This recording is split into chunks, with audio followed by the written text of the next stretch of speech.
श्री कृष्ण ने गीता में बताया, अच्छे लोगों के साथ हमेशा बुरा क्यों होता है। आपने महसूस किया होगा कि जो लोग अच्छे कर्म करते हैं वो परेशान रहते हैं, वहीं जो बुरे कर्म करते हैं वो खुशी से रह रहे होते हैं। अच्छे कर्म करने वाले परेशान होते हैं कि आखिर उन्हें इतनी परीक्षा क्यों देनी पड़ रही है, जबकि जो अधर्म की राह में है वो खुश है और ज़िंदगी का लुत्फ़ उठा रहे हैं।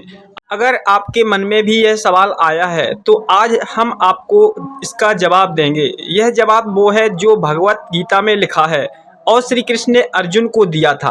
भगवत गीता में वर्णित कथा के अनुसार जब भी अर्जुन के मन में कोई दुविधा होती थी तो वो श्री कृष्ण के पास पहुंच जाते थे। एक बार की बात है, अर्जुन भगवान श्री कृष्ण के समीप आकर कहा कि वो दुविधा में हैं और इसका जवाब वो श्री कृष्ण से चाहते हैं। श्री कृष्ण ने पूछा कि क्या सवाल है। अर्जुन ने कहा, मुझे यह जानना है कि अच्छे लोगों के साथ हमेशा बुरा ही क्यों होता है, वही बुरे लोग खुशहाल दिखते हैं। अर्जुन के मुंह से ऐसी बातें सुनकर श्री कृष्ण मुस्कुराए और कहा, मनुष्य जैसा सोचता है और महसूस करता है वैसा कुछ नहीं होता, बल्कि अज्ञानता की वजह से वो सच्चाई नहीं समझ पाता है। अर्जुन उनकी ये बात समझ नहीं पाए। इसके बाद श्री कृष्ण ने क्या कहा वो जानते हैं। श्री कृष्ण ने अर्जुन से कहा, पार्थ, मैं तुम्हें एक कथा सुनाता हूँ, उसे सुनकर तुम समझ जाओगे कि हर प्राणी को उसके कर्म के हिसाब से ही फल मिलता है। हर किसी को अपनी राह चुनने का मौका देती है। अब वो मनुष्य की इच्छा पर निर्भर करता है कि उसे धर्म की राह चुननी है या अधर्म की। कथा शुरू करते हुए श्री कृष्ण ने कहा, एक नगर में दो पुरुष रहा करते थे। एक पुरुष व्यापारी था जिसके जीवन में धर्म की बहुत महत्ता थी। वो पूजा पाठ में यकीन रखता था। वो हर रोज मंदिर जाता था और दान धर्म भी करता था और हर रोज भगवान की पूजा करता था। वहीं दूसरा पुरुष बिल्कुल विपरीत था। वो हर रोज मंदिर तो जाता था लेकिन पूजा करने नहीं, बल्कि मंदिर के बाहर से जूते चप्पल चुराने। उसे दान और धर्म से कोई लेना देना नहीं था। समय बीतता गया और एक दिन बहुत जोर की बारिश हो रही थी।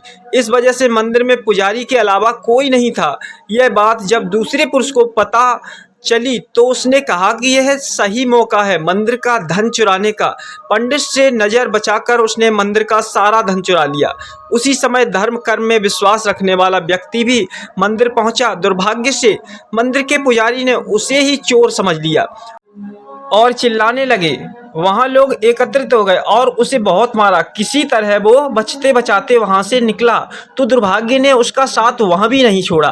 मंदिर के बाहर वो एक गाड़ी से टकरा गया और घायल हो गया। फिर वो व्यापारी लंगड़ाते हुए घर जाने लगा तो रास्ते में उसकी मुलाकात उस पुरुष से हुई जिसने मंदिर से धन चुराया था। उसने कहा, आज तो मेरी किस्मत चमक गई, एक साथ इतना सारा धन मिल गया। यह सब देखकर उसे बहुत बुरा लगा और उसने अपने घर से भगवान की सारी तस्वीरें निकाल दी। कुछ सालों बाद दोनों की पुरुषों की मृत्यु हो गई। मरने के बाद जब दोनों यमराज की सभा में पहुंचे और भले पुरुष ने दूसरे व्यक्ति को देखा तो उसे बहुत गुस्सा आया। उसने क्रोधित होकर यमराज से पूछ ही लिया, मैं तो हमेशा अच्छे कर्म करता था, दान में विश्वास रखता था, उसके बदले जीवन भर मुझे अपमान और दर्द ही मिला और इस व्यक्ति को नोटों से भरी पोटली, आखिर ऐसा भेदभाव क्यों। इस पर यमराज ने कहा, पुत्र, तुम गलत समझ रहे हो। जिस दिन तुम्हारी गाड़ी से टक्कर हुई थी वो दिन तुम्हारे जीवन का आखिरी दिन था, परंतु तुम्हारी मौत सिर्फ एक छोटी सी चोट में बदल गई। तुम इस दुष्ट व्यक्ति के बारे में जानना चाहते हो। दरअसल इसके भाग्य में राजयोग था, मगर इसके कुकर्मों और अधर्म की वजह से वो सिर्फ एक छोटी सी धन की पोटली में बदल गया। कथा सुनाने के बाद श्री कृष्ण अर्जुन से कहते हैं, पार्थ, क्या अब तुम्हें तुम्हारे सवाल का जवाब मिल गया। ऐसा सोचना कि भगवान तुम्हारे कर्मों को नज़रअंदाज कर रहे हैं, यह बिल्कुल भी सत्य नहीं है। भगवान हमें कब क्या किस रूप में दे रहा है मनुष्य को समझ में नहीं आता, मगर आप अच्छे कर्म करते रहें तो भगवान की कृपा हमेशा बनी रहती है। इसलिए आपने अच्छे कर्मों को बदलना नहीं चाहिए, क्योंकि उसका फल हमें इसी जीवन में मिलता है। इसलिए मनुष्य का फर्ज है कि वो हमेशा अच्छे कर्म करते रहे, क्योंकि श्री कृष्ण ने गीता में भी बताया है कि किसी के द्वारा किया गया कर्म बेकार नहीं जाता, चाहे वो अच्छा हो या बुरा। वीडियो पसंद आई हो तो चैनल को सब्सक्राइब जरूर करें। धन्यवाद।